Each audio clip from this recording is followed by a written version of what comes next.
Hello everyone, welcome back to the channel.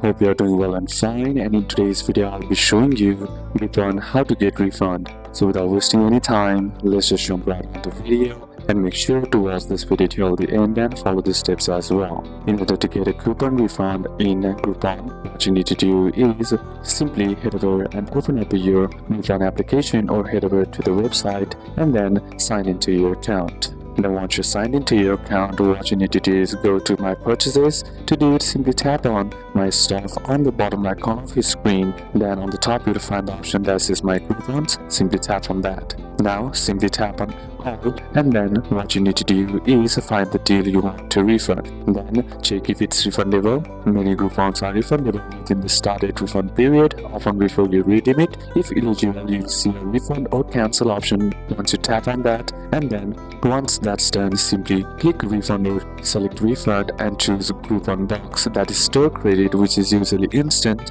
and original payment method, which may take a few business days. So once done, simply confirm your choice, and then lastly you'll need to wait for confirmation. You'll get an email confirming the refund. Credit card refunds usually take 3 to 10 business days. So these are a couple of steps that you can apply, and that's it for today's video, guys. Hope this video was useful to you. Leave a like if it did, comment down any questions that you have, and see you soon on the next one.